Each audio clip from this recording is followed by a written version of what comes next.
Atendendo ao chamado do Papa Francisco de que os cristãos devem, por obrigação, se envolver na política para contribuir com o bem comum, o Ministério Fé e Política da Renovação Carismática Católica da Arquidiocese de Cuiabá trouxe o bispo da Ilha de Marajó, no Pará, Dom Luiz Ascona, e o padre Paulo Ricardo, da paróquia Cristo Rei de Várzea Grande, para refletirem sobre a participação do católico no meio político. O encontro também reuniu participantes das dioceses de Cáceres e Rondonópolis, além de fiéis e sacerdotes de Cuiabá e Várzea Grande. Eu sei que a desilusão é muito grande no nosso país, mas quanto mais desistirmos, mais as autoridades terão o direito de fazer o que bem entendem, porque ninguém está preocupado com nada e cristão não pode pecar por omissão. Omissão também é pecado. De acordo com o padre Paulo Ricardo, o envolvimento do católico na política é sinal maduro de conversão. O católico é chamado ao amor, a amar Deus, muito concretamente. E esse amar a Deus, ele tem que se encarnar. Tem que ser uma realidade que envolve toda a nossa vida, inclusive a nossa vida social e política. Por isso, se a nossa conversão ainda não inclui uma conversão na vida política, a nossa conversão está incompleta.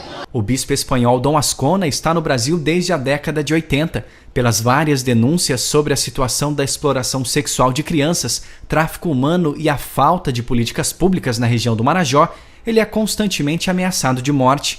Durante o encontro, Dom Ascona afirmou que a corrupção política nacional é reflexo dos pecados individuais de nossos representantes. O pecado estrutural não existiria se não tivesse pecados pessoais. Como ele é fonte de outros muitos pecados, porque pecado estrutural determina, pois, comportamentos da humanidade, é que a humanidade deve estar acordada, deve estar desperta para estar vigiando, como diz a Escritura, vigiai e orai, para não cair na tentação da autossuficiência, da autonomia humana.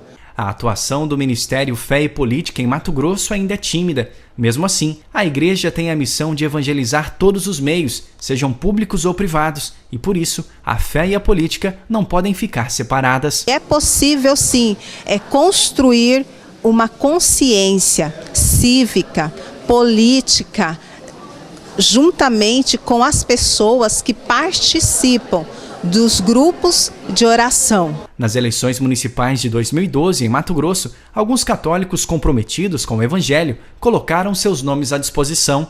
Um exemplo é o acadêmico de psicologia de Rondonópolis, Leirson Fernando.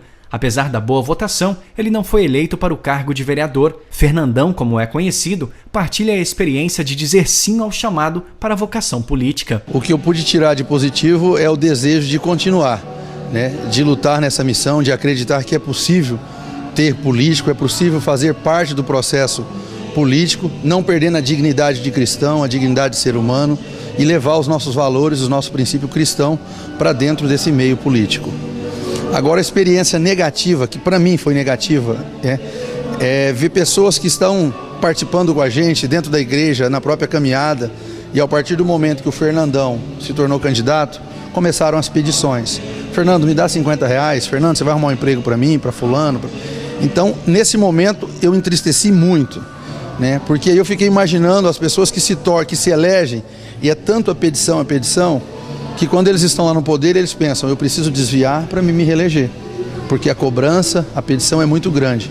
Então a corrupção começa a partir da própria população. Os católicos são chamados a participar de forma ativa e efetiva na construção de um novo mundo. Para isso, é necessário envolver-se na política, por amor ao próximo, conforme a vocação dada por Deus. Alguns sendo políticos, outros apoiando aqueles irmãos que se dispõem a ir nesse caminho.